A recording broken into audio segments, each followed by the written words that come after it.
Bonsoir Info TV, je voudrais poser une question à Maître Jean de Dieu Momo, s'il vous plaît. En début de semaine, si je ne me trompe pas, vous avez fait un post sur ANS Ouandie. Ah oui, ça énerve les gens. Pouvez-vous nous dire exactement ce que vous aviez dit dans ce post? Je pense que le post est là. Non, je peux dire, il faut, laissez-moi une minute pour dire ça. Allez-y. Les gens sont très en colère chez moi que j'ai dit que Ernest Ouandie, bon, Ernest Ouandie a été exécuté le 15 janvier. Donc le 15 janvier, je sais que beaucoup de gens vont le célébrer et tout ça. Par provocation. J'ai dit, quand vous insultez notre champion, à nous, le président Paul Biya, nous on ne vous dit rien. Voici aussi votre champion que vous êtes en train de soutenir. Voici ce que nous pensions de lui. Ernest Ouandie, en 1970, j'étais un petit garçon. Quand il a été arrêté, le bruit a couru dans le pays bamileke que le chef bandit, le chef des maquisards a été arrêté. Voilà ce que j'ai dit. Et je leur ai dit que voici ce qu'on avait dit. J'ai entendu. Que c'était pas moi. C'est pas moi. Voici ce que j'ai dit. C'est ce qu'on... Maintenant, vous dites que c'est un héros. Voilà ce qu'on disait de Ernest Ouandie. Et j'ai fait dans ce poste-là que voilà comment. Alors, ils sont trop énervés que Momo a sali l'image de... Mais quand même, il faut être sérieux. La question fondamentale, c'est qu'il faut interroger cette période qui a divisé l'Ouest et qui aujourd'hui a des impacts sur notre vivre ensemble.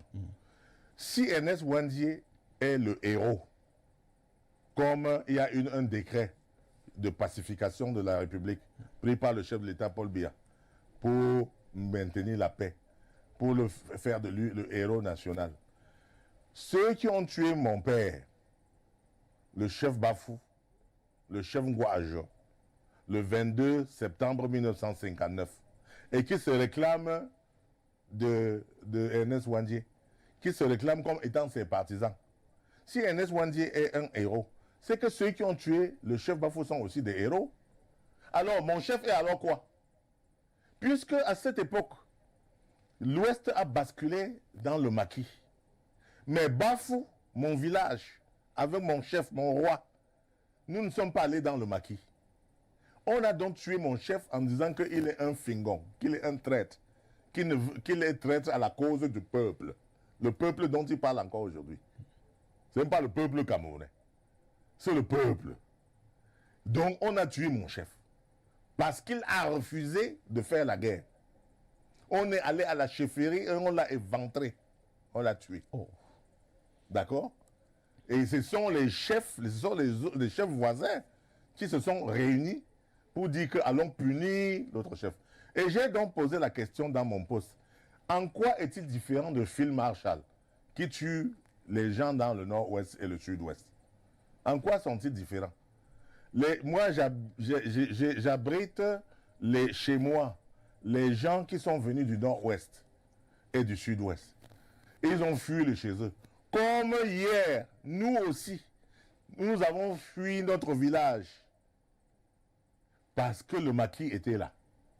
Ma mère avait fui avec mon père pour me cacher à Tchang.